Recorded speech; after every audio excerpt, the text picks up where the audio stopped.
Para sa O, yun. O, si Zaldico, gustong paimbitahan ni Erice. Kasi nga, sila yung merong issue. O, ito, ipapakita natin itong ano na to. Itong pagdinig na to O, ayan. Pinatatawag kasi nila si Zaldico gawa ng siya ang naglagay ng mga insertions diyan sa diyan sa mga project ng DPWH. Ngayon, since siya ang may alam kaya nga hinihingi ni Toby Chanco nung nakaraan yung small committee, nasa na yung report ninyo. Kailangan natin kasi nga 'di ba blanco yung mga GA, yung tawag dito yung BICAM report, blanco yan. Pagpunta sa presidente, merong naglagay na ng mga figures, pinirmahan ng presidente yon.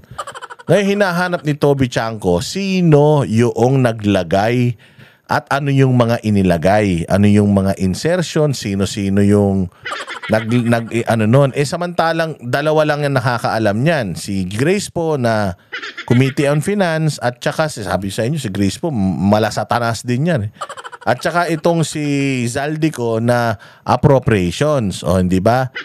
So sila lang ang nakakaalam. Gusto nilang paimbitahan para matanong kung ano-ano yung insertions na yon at ilan doon sa insertions na yon yung dami na proyekto.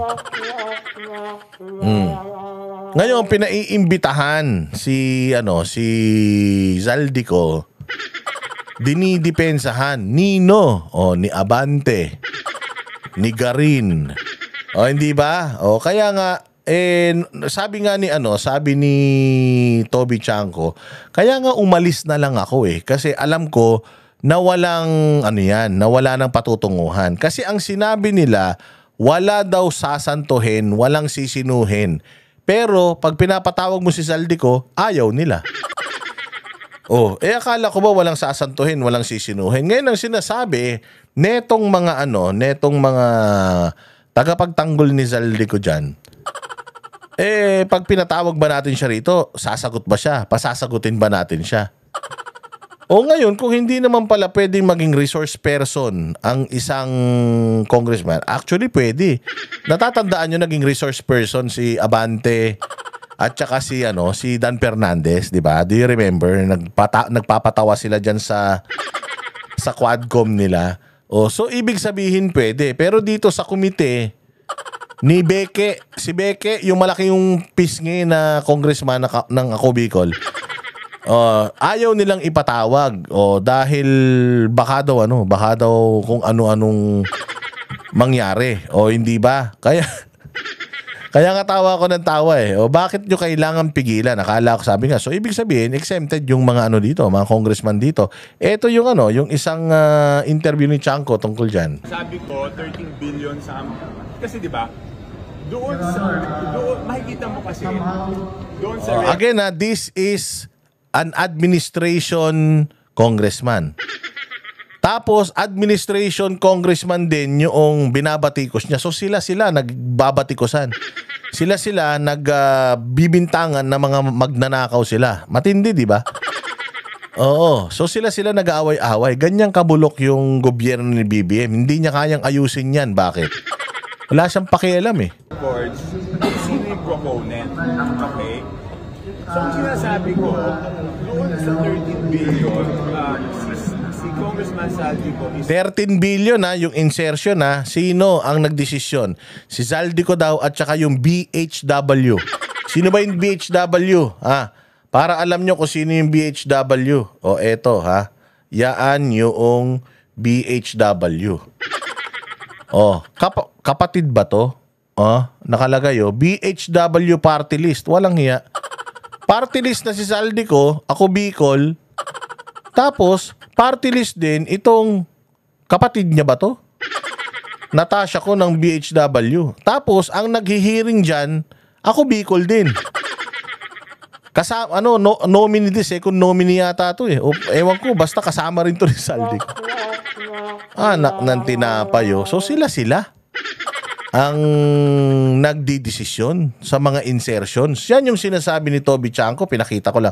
Zaldi ko, Christopher ko, Angelica ko, Diday ko. Pucha, puros kanila, inangkin na nila, kaya pala inaangkin nila kasi ko kanila daw Oh, pakinggan ulit natin yung kay Chanko. Sabi ko, 13 billion sa... Kasi di ba, doon makikita mo kasi, doon sa records, kung sino yung proponent. Okay? So, ang sinasabi ko, doon sa 13 billion, si Congressman Saldico is a proponent of 13 billion pesos plus worth of projects. Nakalista yung isa-isa para hindi sabihin nag-invento ko. Ang point ko is, di ba dapat kung kaninong distrito yung project, siya yung nag-request, di ba? Tama yun. Halimbawa, ako, distrito ko. O ako yung magre-request ng mga proyekto sa distrito ko, tapos papondohan ko, hingan ko ng pondo, pagbigay sa akin, i-award ko sa DPWH. Yung DPWH, gagawin naman nila through contractors. Sa subcon yan. Nagtataka daw si Toby Chanko, bakit si Zaldico ang nagdi-decide ng mga proyekto bawat distrito? Hindi naman niya mga distrito yun. Dapat yung congressman ng distrito na yun yung nagpo-proyekto. Bakit siya ang nagpopondo at nagpo-proyekto? Hindi naman niya distrito yun. So, parang pork barrel nga hindi ba? Parang siya yung may hawak ng pera. Siya yung may kapangyarihan na magbigay ng budget. Bakit lumalabas si Congressman Saldico ang nagre-request ng proyekto worth 13 billion at ilalagay sa isang distrito? Okay, number 1 yan. O yung BHW, tsaka yung Ako Bicol, gano'n din, over 2 billion, sila nag-request na pupunta sa ibang distrito. Ang point ko is, bakit hindi yung district congressman ang requestor? Kasi dito lumalabas yung proponent award, sila yung requestor Di ba bakit kailangan dumaan kay Saldico, bakit kailangan dumaan sa Ako Bicol, sa BHW? Yung 2 billion is halos kasing pantay na yan ng isang congressional district.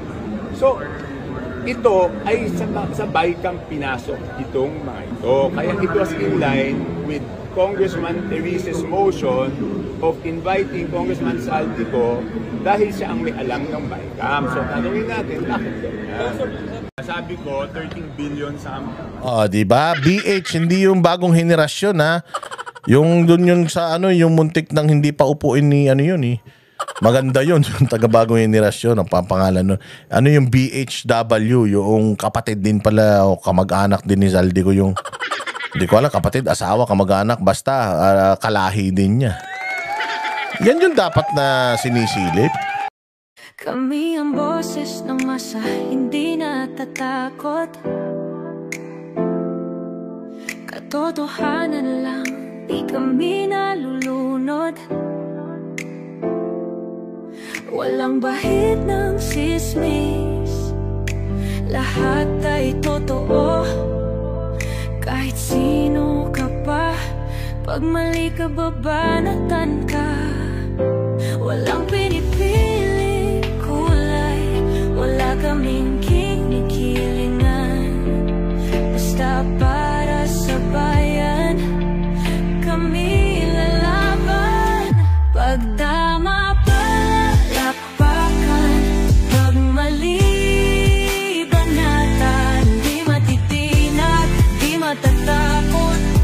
sa bayan, tuloy ang sigaw. Sa harap ng kamera, walang halong takot. Mga baluktot, lahat kayo'y tutumba. Ang hustisya at totoo, yun lang ang mahalaga. Kahit sinong harang, di kami matitinag. Walang pinipiling kulay, wala kaming kinikilingan. Basta para sa bayan, kami lalaban. Pag tama ba,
walang halong